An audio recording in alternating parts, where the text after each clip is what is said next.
Selamat pagi dan salam sejahtera, salam dan bahagia Bapak Ibu guru semua.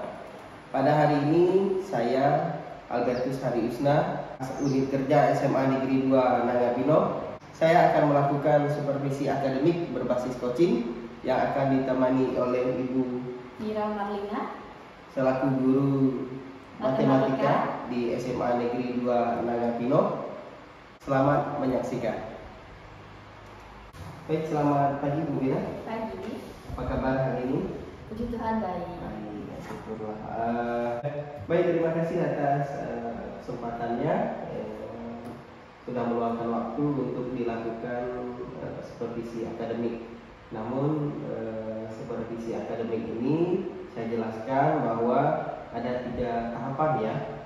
Yang pertama adalah tahapan pra-observasi yang akan kita lakukan saat ini. Kemudian berikutnya adalah observasi. Nanti saya akan dengan pengajar praktik saya, Pak Pelinus, akan ikut Bu Mira untuk melakukan supervisi di dalam kelas seperti biasa. Kemudian setelah dilakukannya observasi, maka ada pasca observasi. Jadi ada 3 kali pertemuan kita ya untuk observasi, untuk supervisi akademik ini. Jadi seperti itu. Baik, apakah Bu Mira sudah siap untuk disupervisi? Sudah siap. Sudah siap. Oke, terima kasih Bu Mira. Baik, dalam supervisi nanti apa yang Bu Mira akan lakukan atau tujuan pembelajaran yang akan Ibu Mira lakukan apa ya? Mengajar tentang apa gitu? Ya, menyesuaikan yang ada di RPP, materi besar keesokan itu tentang suku banyak. Ya, ada di kelas 11 IPA yang matematika peminatan, si kurikulum lama. Terus untuk tujuannya di sini ada 2. Yang pertama itu dia bisa menentukan nilai fungsi polinomial dengan metode substitusi. Kemudian yang kedua, anak-anak diharapkan dapat menentukan nilai kesamaan dari suku banyak. Oke, jadi ada 2 gitu ya, poin utama yang akan Bu Mira sampaikan di tujuan pembelajaran nanti yang ingin dicapai. Baik. Berikutnya yaitu adalah ada pengembangan apa yang ingin dicapai oleh Bu Mira dalam proses pembelajaran nanti, kira-kira apa? Kalau garis besarnya itu di sini saya bagi jadi 2. Kalau kognitif itu diharapkan area yang bisa berkembang pada siswa itu tentang menganalisis dan juga memecahkan masalah. Sedangkan untuk keterampilannya ya seperti pada umumnya diharapkan mereka aspek yang berkembang itu ke poin pada kerjasama, kemudian siswa bisa memaparkan hasil kerja kelompok mereka. Selain itu juga area yang ingin dikembangkan itu agar siswa bisa menumbuhkan dan mengembangkan kecerdasan emosional dan budaya positif dalam pembelajaran. Oke, jadi ada 3 yang ingin dicapai, yaitu yang pertama adalah menganalisis pemecahan masalah ya. Dan kemudian berikutnya ada kemampuan untuk bekerja sama sesama siswa di dalam kelas begitu ya. Kemudian menumbuh kembangkan KSE begitu ya, sehingga terjadilah nanti harapannya barangkali mengarah ke budaya positif, betul ya. Oke. Kemudian strategi apa nanti yang akan Ibu Mira lakukan di dalam kelasnya?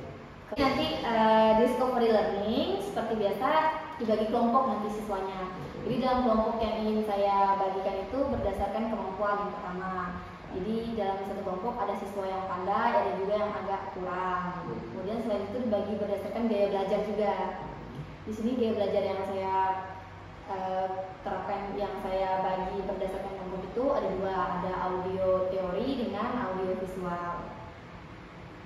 Oke, baik. Berarti Bu Mira sudah menganalisis di dalam kelas ya terkait gaya belajar siswanya. Sudah. Oh ya, berarti sudah ada 2 yang akan dikelompokkan gitu ya, terkait dengan audio teori dan visual.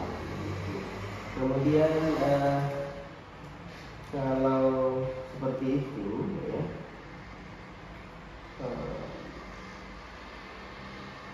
alat peraga apa yang akan Bu Mira gunakan nanti?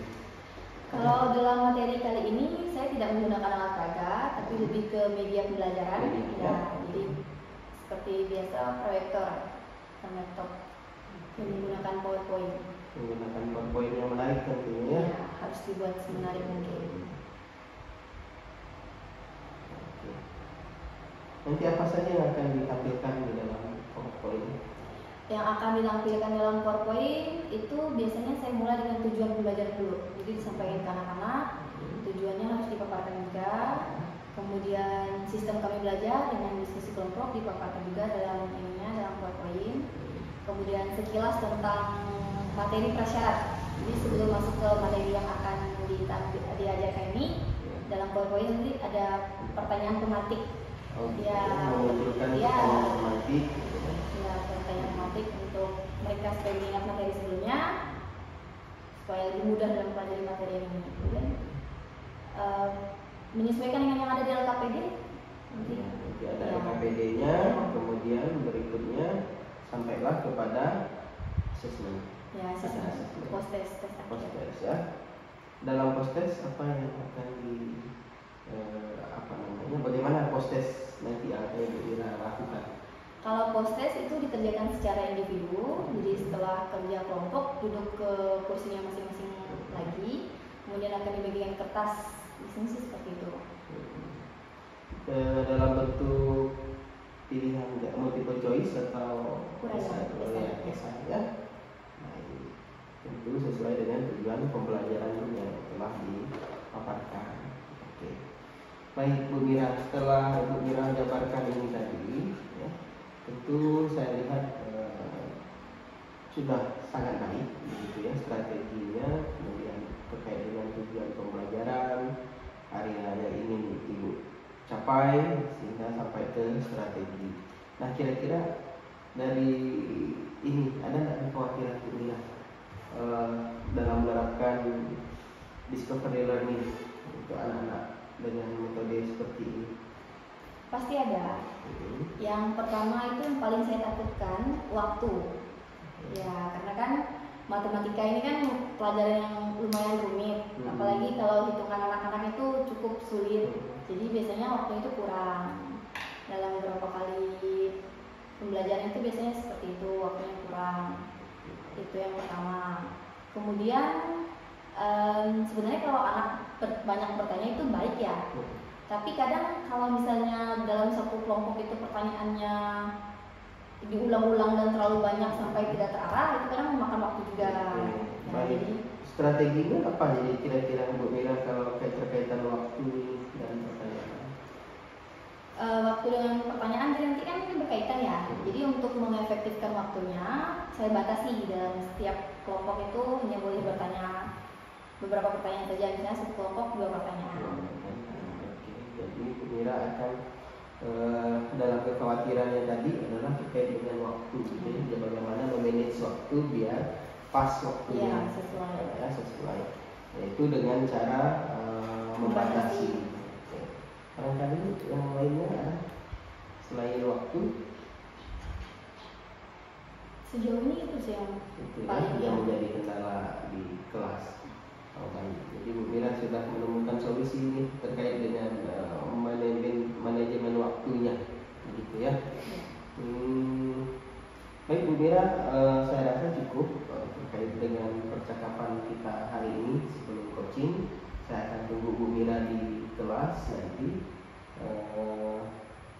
Kira-kira setelah dari percakapan kita ini hasil dari percakapan kita ini sebelum masuk ke kelas, ada nggak apa sih yang Bu Mira dapatkan hari ini dari kegiatan kita hari ini ya?